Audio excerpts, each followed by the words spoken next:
Hello အားလုံးမင်္ဂလာပါရဲကျော်ဘာမှ channel ကနေပြန်လည်ကြိုဆိုလိုက်ပါတယ်ဒီနေ့မှာတော့ကျွန်တော်ဘာသာပြန်စာအုပ်မဟုတ်ဘဲနဲ့ပင်ကိုရေးစာအုပ်တွေအကြောင်းကိုကျွန်တော် sharing လုပ်ပေးသွားခြင်းနဲ့ကျွန်တော်ဘာသာပြန်စာအုပ်တွေအဖက်များတော်ညာလဲမြန်မာပြည်စာပေလောကရဲ့ဒီနံပါတ်ကြီးစာအုပ်တွေကျွန်တော်တို့မြန်မာပြည်စာပေလောကရဲ့ကြော်သွားလို့မရတဲ့စာအုပ်တွေတော့ကျွန်တော်ဖတ်ဖြစ်တယ်ဒီစာရေးဆရာတိုင်းစာရေးဆရာမတိုင်းရဲ့စာအုပ်တွေအကုန်လုံးတော့ကျွန်တော်မဖတ်ဖြစ်ပါဘူးဒီနေ့မှာတော့ကျွန်တော်ဖတ်ပြထားတဲ့ဒီဘာသာပြန်စာအုပ်မဟုတ်တဲ့ပင်ကိုရေးစာအုပ်တွေထဲကဒီစာအုပ်နှုတ်အကြောင်းကိုကျွန်တော် sharing လုပ်ပေးသွားကြခြင်းနဲ့ပထမဆုံးတုပ်ကတော့ကျွန်တော်တို့စာရေးဆရာနန္ဒာရဲ့ရန်ကိုအောင်မြင်ကြော်ကြားတဲ့စာအုပ်တွေကတုပ်ဖြစ်တဲ့ဒီငါတန်းငါသွေငါအရာဝတီဆိုတဲ့စာအုပ်ကိုကျွန်တော်အတူချုပ်အချင်းချုပ်အနေငယ်ပြောပြပေးသွားမယ်ဒီစာရေးဆရာနန္ဒာရဲ့နောက်စာအုပ်တွေဖြစ်တဲ့ဒီတန်တဲ့သွေးတို့မွေးရန်တို့ချီဒီဒေါင်းလန်ချီသွေးနီနီနဲ့စာအုပ်တွေကစာရေးဆရာနန္ဒာရဲ့ရန်ကိုမှာအောင်မြင်ကြော်ကြားတဲ့စာအုပ်တွေဖြစ်ပါတယ်ဒီငါတန်းငါသွေငါအရာဝတီရလဲကျွန်တော်တို့မြန်မာပြည်စာပေလောကရဲ့အကောင်းဆုံးဝိတုရှေဆယ်ဦးမှာဆိုရင်ဒီကောင်ကတော့အပါဝင်ဖြစ်ပါတယ်ဒီငါတန်းငါသွေငါအရာဝတီကို1968 69မှာပထမအကြိမ်ငါးတွဲမူထုတ်ဝေခဲ့တယ်တရွဲချင်းဒီထုတ်ဝေခဲ့တဲ့ပုံမှာပဲဒီ2015ရောက်မှာစိတ်ကူးရှူရှူကဒီငါးတွဲမူပေါင်းချုပ်ကိုပြန်လည်ထုတ်ဝေပေးခဲ့တယ်ဒီစာရေးဆရာကြီးရဲ့တန်တဲ့သွေးစာအုပ်ကိုကျွန်တော်တို့မြန်မာပြည်စာပေပရိသတ်တွေကဆရာရဲ့ masterpiece အကောင်းဆုံးလက်ရာဆိုပြီးတော့သတ်မှတ်ထားကြတယ်ကျွန်တော်တို့ဒီငါတန်းငါသွေငါအရာဝတီကတော့စာမျက်နှာအဖြစ်950ကျော်ရှိတဲ့စာအုပ်ကြီးဖြစ်ပါတယ်ဒီစာအုပ်ကကျွန်တော်တို့အနေနဲ့ရေးဖို့ဆိုရင်အင်မတန်မှ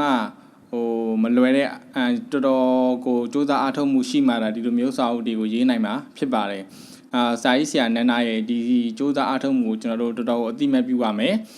စာဒီငါတန်းငါသွေငါအေယာဝတီကိုဒီတိုင်းဆက်လက်ချထားတဲ့အချိန်ကဒီမိတုံးမင်းလက်ထက်မှာကနောင်ကိုတော်လောက်ကြံခံရပြီး5-6နှစ်ကနေတီပေါင်းမင်းပါတော်မူပြီးနှစ်အနေငယ်ဒီတိုင်း frame တင်ထားတာကိုကျွန်တော်တို့တွေ့ရတယ်ဒီစာအုပ်ရဲ့မျက်နှာဖုံးမှာသူရေးထားတာကနေချက်ဆန့်ကျင်ရေးနောက်ခံပြုရေးသားထားတဲ့ဝိထုတို့ကျွန်တော်တို့ရေးထားတာကိုတွေ့ရတယ်နေချက်ဆန့်ကျင်ရေးဆိုပေမဲ့ဒီစာအုပ်တော်လုံးကတော့တိုက်နေခိုင်းနေတာတော့မဟုတ်ဘူးဘယ်လိုမျိုးအကြောင်းအရာလေးလဲဆိုတော့ဒီစာအုပ်မှာသူရေးထားသလိုဒီစာအုပ်ကဥယျာဉ်မှုကောင်းတွေဥယျာဉ်မှုလူသိနေတဲ့ဥယျာဉ်မှုတွေရဲ့အကြောင်းလို့သူပြောထားတယ်သူပြောချင်တာကဒီရှင်ဘီရင်ရဲ့မူမတ်တေနာပရိတွေမြို့ဝင်မင်းဝင်းထောင်းမင်းတွေအကြောင်းကိုသူကဆိုလိုချင်တာပါဒီရှင်ဘီရင်ခေတ်ကပြည်သူတွေရဲ့ဘဝနေထိုင်မှုပုံစံတွေဒီရှင်ဘီရင်ခေတ်ကစာဆိုတော်တွေရဲ့ရေးပုံစာဆိုတော်တွေရဲ့တရားနဲ့တရားကိုဂျိတ်တွေဒီဒေတာတွေကိုကျွန်တော်တို့ဒီစာအုပ်ထဲမှာဖတ်ရမှာဖြစ်ပါတယ်ဒီစာအုပ်ရဲ့ဆက်စချင်းမှာကျွန်တော်တို့စာရေးဆရာနန္ဒာကသူကသမိုင်းရာဇဝင်တွေကပုံကိုယ်တွေရဲ့နာမည်တွေသူ့ဇက်ကောင်နာမည်တွေနဲ့ခမင်းမရေးထားတဲ့ကြောင့်ကျွန်တော်တို့အနေနဲ့ရောထွေးရှုပ်တယ်လို့ခံစားရပြီးတော့ဖတ်ကြတာတော့နည်းနည်းကတိတယ်ဒါလည်းအရင်ကြီးတော့ပြောစရာအချက်တော့မဟုတ်ဘူးဒီလိုမျိုးစာအုပ်အရှည်တွေဒီလိုမျိုးကမ္ဘာကန်ဝင်တွေမှာတော့မှကျွန်တော်တို့အနေနဲ့အထနှေးတာတွေဤတာတွေကိုတွေ့နိုင်တယ်ဒီလိုအကြောင်းအရာတွေကိုကျွန်တော်တို့အနေနဲ့စာပေဇွဲနဲ့ဖတ်ပြီးမှသာဒီစာအုပ်တုပ်ရဲ့အမြူတွေဘိုင်းကိုကျွန်တော်တို့ကရောက်တာပါဒီစာအုပ်မှာလည်းဒီလိုပါပဲဒီစာအုပ်ရဲ့အစကဒီလိုမျိုးကျွန်တော်ခုနပြောခဲ့သလိုပဲဇက်ကောင်တွေအများကြီးနဲ့ရှုပ်နေတာကိုကျွန်တော်တို့တွေ့ရတယ်ဒီစာအုပ်မှာကျွန်တော်ပြောမယ်ဆိုရင် main ဇက်ကောင်ပါလားဆိုရင်ကျွန်တော်အနေနဲ့တော့မပါဘူးလို့ပဲပြောချင်တယ်ပန်းဝါဆိုတဲ့အမျိုးသမီးတယောက်တော့ပါတယ်ဒါပေမဲ့အဲ့ဒီအမျိုးသမီးကလည်းတခါတလေကြာရင်တချို့အပိုင်းတွေမှာဘယ်ရောက်လို့ရောက်နေမှမသိရဘူးကျွန်တော်တွေ့ရတယ်နောက်ထပ်ဒီစာအုပ်မှာကျွန်တော်ကြိုက်တဲ့ဇက်ကောင်ကမောင်အီမောင်ဆိုတဲ့ကျွန်တော်ရဲ့အကြိုက်ဆုံးဇက်ကောင်ကဒီစာအုပ်ထဲမှာမောင်အီမောင်ဆိုတဲ့ဇက်ကောင်ဖြစ်ပါတယ်ဒီစာအုပ်ထဲကမောင်အီမောင်ဇက်ကောင်ကစာရေးဆရာနန္ဒာရဲ့အရန်ကိုအဖိုးတန်တဲ့ဇက်ကောင်တစ်ကောင်ဖြစ်ပါတယ်နောက်တဲ့ရာဇဝင်တွေကတမိုင်းရာဇဝင်နောက်ခံဆိုတော့ဒီရာဇဝင်တွေကပုံကိုယ်တွေရဲ့နာမည်တွေလည်းပါတယ်သူတို့ရဲ့လုံပုံကိုင်ပုံတွေသူတို့ရဲ့တမိုင်းကြောင်းတွေကျွန်တော်ဒီစာအုပ်ထဲမှာအများကြီးဖတ်ရမှာဖြစ်ပါတယ်ဒီစာအုပ်ထဲမှာကျွန်တော်တူတူကြကြသတိထားမိတဲ့သူတယောက်က Windows Server ကိုအောင်မြတ်ဖြစ်ပါတယ်ဒီမောင်အောင်မြတ်ကငငယ်ရွယ်နဲ့ Windows Server နဲ့အောင်ဆက်ခံရတယ်အင်မတန်မှလက်ယုံရည်ရောနှလုံးရည်ရောပြည့်ဝတဲ့သူတယောက်ဖြစ်တာကြောင့်ရှင်ဘင်ရဲ့သူကောင်းပြုမှုကိုလည်းခံခဲ့ရတယ်ဖခင်ဥရွှေသားကလည်းစော်ဝါးကြီးတယောက်ဖြစ်တယ်ဒီမျိုးကောင်းတဲ့စော်ဝါးမျိုးတွေကဆင်းသက်လာတဲ့သူတယောက်ဖြစ်တယ်တီပေါင်းမင်းပါတော်မူတဲ့အချိန်မှာဒီကိုအောင်မြတ်နဲ့မောင်ကြီးမောင်တို့ကဒီအင်္ဂလိပ်နယ်ချဲကိုသူ့ကြုံမခံလို့ပြီးဆိုတဲ့စိတ်နဲ့ဒီပြန်လဲတိုက်ခိုက်တဲ့အပိုင်းတွေကဒီစာအုပ်ထဲမှာကျွန်တော်တို့စာပေပရိသတ်ရဲ့စိတ်ဝင်စားမှုကိုအများဆုံးအမြင့်ဆုံးရရှိမယ့်အပိုင်းတွေဖြစ်ပါတယ် အပြင်လက်တွေ့ဘဝမှာတော့ Windows software ကြီးကနှစ်တွေကြာလာတဲ့အချိန်မှာလက်နက်အင်အားလူအင်အားမမျှတတဲ့အတွက်တရုတ်ပြည်ဘက်ကိုနှစ်တော်တော်ကြာအောင်နှစ်10နှစ်ချီအောင်တွားရောက်နေထိုင်ခဲ့ရပြီးတော့နှစ်တွေတော်တော်ကြာတဲ့အချိန်ရောက်မှကျွန်တော်မြန်မာနိုင်ငံတောင်ကြီးမြို့ကိုပြန်လာပြီးတော့တောင်ကြီးမြို့မှာပဲကောင်းချသွားတယ်လို့ကျွန်တော်သိရတယ်ဒီ Windows software ကြီးတိုက်ခတ်ခဲ့တဲ့နာမည်ကြီးတိုက်ပွဲတွေကဒီတောင်မြူချောင်းတိုက်ပွဲတို့ဒီမှန်ကင်းအောင်တိုက်ပွဲတို့ဆိုတာကကျွန်တော်တို့မြန်မာပြည်လွတ်လပ်ရေးကျူးပန်းမှုတမိုင်းမှာအင်တာနက်နာမည်ကြီးတဲ့တိုက်ပွဲတွေဖြစ်ပါတယ်ကျွန်တော်နိုင်ငံလွတ်လပ်ရေးရပြီးတဲ့နောက်ပိုင်း Windows software ကြီးကွယ်လွန်သွားတဲ့အချိန်မှာ Windows software ကြီးရဲ့အသုံးဆောင်ပစ္စည်းတွေကိုမော်ကုန်းတိုင်မှာထိန်းသိမ်းထားတယ်လို့ကျွန်တော်တို့သိရတယ်Windows software ကြီးစအောင်မြတ်ကကျွန်တော်တို့မြန်မာနိုင်ငံလွတ်လပ်ရေးကျူးပန်းမှုတမိုင်းရဲ့တကယ့်ကိုအထင်ကရတမိုင်းဝင် legendary ပုဂ္ဂိုလ်ကြီးတူဖြစ်ပါတယ်ဆက်လက်ပြီးဒီစာအုပ်ကရာဇဝင်နောက်ခံဖြစ်တဲ့အတွက်ကုန်းမောင်မင်းဆက်ရဲ့ဒီနာမည်ကြီးပုဂ္ဂိုလ်အထင်ကရပုဂ္ဂိုလ်တွေဖြစ်တဲ့ကိဝေမင်းကြီးဦးကောင်းတို့တိုင်တာမင်းကြီးနောက်ပြီးတော့စူပြားလက်ရဲ့မဲတော်စင်ပြူမရှင်တို့တီဘောဘရင်တို့အကြောင်းတွေကိုလည်းကျွန်တော်ဒီစာအုပ်ထဲမှာဖတ်ရမှာဖြစ်ပါတယ်ဒီတမိုင်းမှန်ကူကွက်တွေကဘသူတို့ရဲ့ဆိုးရွားမှုတွေညံနေမှုတွေခြေတိုးခံမှုတွေအနောက်ရှက်ပေးမှုတွေကကျွန်တော်မြန်မာနိုင်ငံရဲ့တမိုင်းကိုအလှည့်ပြောင်းဖြစ်သွားစေလဲဆိုတော့ကျွန်တော်ဒီစာအုပ်ထဲမှာဒီစိုင်းဆရာနန္ဒာကသူ့ရဲ့ကလောင်စွမ်းနဲ့ဝေဖန်တင်တာကိုဝေဖန်ထောက်ပြတင်တာကိုထောက်ပြပြီးတော့ချီးမွမ်းတရားရှိတာကိုချီးမွမ်းထားတာကိုကျွန်တော်တို့တွေ့ရတယ်နောက်ပြီးဒီစာအုပ်ထဲမှာကျွန်တော်သဘောကျပြီးတော့တော်တော်မှတ်မိနေတဲ့အရာနှစ်ခုရှိတယ်အဲ့ဒါဘာလဲဆိုတော့ကျွန်တော်တို့ဂျူရယ်ပြစ်တာပဲဒီစိုင်းဆရာနန္ဒာကသူ့ရဲ့စာအုပ်ထဲမှာဒီအင်္ဂလိပ်အရာရှိတယောက်နဲ့မြန်မာအရာရှိမင်းတယောက်ကဂုံသိက္ခာပိုင်းအရာထိခိုက်လာတဲ့အချိန်မှာသူတို့ဂျူရယ်ပြပြထားတာကိုကျွန်တော်ဒီစာအုပ်ထဲမှာရေးထားတာကိုတွေ့ရတယ်အဲ့ဒါလေးရတယ်ကျွန်တော်တော်တော်ကိုဒီစာအုပ်နဲ့ပတ်သက်ပြီးအမှတ်တရရှိတယ်ဂျူရယ်ပြတာကတော့ဗျာရှေးခေတ်ကဓာခေတ်ကတော့ယောက်ျား2ယောက်ဓာချင်းရှင်ခုတ်ကြတယ်ဂုံသိက္ခာပိုင်းကြီးထိခိုက်လာတဲ့အချိန်မှာဒီဘက်တနက်ခေတ်ရောက်လာတဲ့အချိန်မှာလဲကြောချင်းကပ်ပြီးတော့ခြေလန်းတတ်မှတ်ထားတဲ့ခြေလန်းအတိုင်းလှမ်းပြီးတော့ရှင်ပြစ်ကြတယ်ပေါ့လေအဲ့လိုမျိုးအလေးထားကိုကျွန်တော်ဒီစာအုပ်ထဲမှာရေးထားတာကိုတွေ့ရတယ်နောက်ပိုင်းမှာတော့နိုင်ငံတော်တော်များများကအဲ့ဒီအလေးထားကိုဘန်လိုက်ပါတယ်ခွင့်မပြုတော့ပါဘူးနောက်ထပ်ကျွန်တော်သဘောကျတာတစ်ခုကဘာလဲဆိုတော့ဒီအချုပ်တန်းဆရာဖေရဲ့တေးထက်တစ်ပုတ်ပေါ့သူကဘာလဲဆိုတော့ဒီအင်္ဂလိပ်ဘီယင်ကန်ကျုပ်ကအိန္ဒိယအင်္ဂလိပ်ဘီယင်ကန်ကျုပ်ကတိုင်းငံလှည့်လေတဲ့အချိန်မှာမြန်မာရှင်ဘီရင်တွေလိုပဲသူကထီးပြူနှစ်ချက်စောင်းပြီးတော့တိုင်ကန်လှည့်လေတယ်အဲ့ဒီထဲမှာလူအုပ်ထဲကလူတယောက်ကပေါ့လေရှင်ဘီကိုအဲ့ဒီဘီရင်ကန်ကျုပ်ကိုဝင်ပြီးတော့ဓာတ်နဲ့နှစ်ချက်ထိုးလိုက်တယ်အဲ့ဒါကိုအချုပ်တန်းဆရာဖေက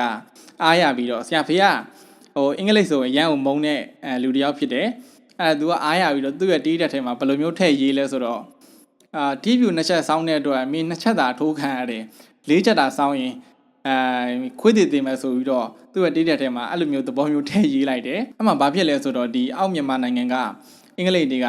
ဒီအနာဘော်ထုတ်ကြပြီးတော့ဆက်အထိမခံဘဲနဲ့ဒီချုပ်တန်းဆရာဖေကိုအေးအေးယူပေးပါဆိုပြီးတော့အင်္ဂလိပ်ကိုမြန်မာပြည်ရဲ့ရှင်ဘီကိုတောင်းဆိုတယ်မြန်မာပြည်ရဲ့ရှင်ဘီကလည်းသူ့ရဲ့စာဆိုတော်ဖြစ်တဲ့အတွက်သူကဟန်ပြဖမ်းပေးလိုက်တယ်ပေါ့လေဒါတွေကတော့ကျွန်တော်ဒီငါတန်းကသူငါအေယာဝတီကိုဖတ်ပြီးတဲ့အချိန်မှာကျွန်တော်မှတ်မှတ်ရဖြစ်နေတဲ့အကြောင်းတွေပါဒီစိုင်းဆရာနန္ဒရဲ့ဒီဂျားစာအုပ်တွေဖြစ်တဲ့တန်တဲ့သွေးတို့မိုးရန်တို့ချီတောင်းလက်ချီသွေးနီနီနဲ့စာအုပ်တွေပေါင်းပြီးတော့ကျွန်တော် collection review တစ်ခုလုပ်ပေးမယ်လို့ကျွန်တော်နောက်ပိုင်းမှာတော့ကျွန်တော်စဉ်းစားထားတယ်ကဲအခုတော့ကျွန်တော်နောက်တော့ကိုသွားလိုက်အောင်ဒီစာအုပ်ကကျွန်တော်ကြိုက်မယ်လို့ထင်တာတဲ့ပို့ပြီးတော့သဘောကျတဲ့စာအုပ်တို့ဖြစ်တယ်ဒီစာအုပ်ကဘာစာအုပ်လဲဆိုတော့ဒီဆရာမခင်ထူးရဲ့တောမင်းသမီးဆိုတဲ့စာအုပ်ဖြစ်ပါတယ်ဒီစာအုပ်ကိုကျွန်တော်ဝယ်ပြီးတဲ့အချိန်မှာတန်းမဖတ်ဖြစ်ပဲနဲ့သူ့ရှိမှတအုပ်နှုတ်လောက်ကျွန်တော်ဖတ်ပြီးတော့ဒီစာအုပ်ကင်မှုကျွန်တော်နည်းနည်းတွန့်ဆုတ်နေမိတယ်ဘာလို့လဲဆိုတော့ဒီစာအုပ်ကလည်းတော်တော်ထူပါတယ်ဒီစာအုပ်ကလည်းတော်တော်ထူတဲ့စာအုပ်တို့ဖြစ်တယ်အဲ့ဒါကြောင့်ဒီစာအုပ်ကိုကျွန်တော်email နှေးမယ်ဆိုပြီးတော့ကျွန်တော်အနေနဲ့မဖတ်ဘဲနဲ့ကျွန်တော်လှည့်ပတ်နေတာပေါ့လေဖတ်ကြည့်တဲ့အချိန်မှာအဲ့ဒါလေးကိုတော့လွတ်စင်ပြောက်ကွယ်သွားတယ်ဒီစာအုပ်ကအရန်ဥမှာဖတ်ကြတာလည်းတော်တော်တွတ်တယ်စာအုပ်ရဲ့ဆက်စာချင်းမှာကျွန်တော်ဆရာကြီးဆရာမခင်ထူးကသူ့ရဲ့ဇက်ကောင်ကိုအလိုလိုက်ထားတာကိုတွေ့ရတယ်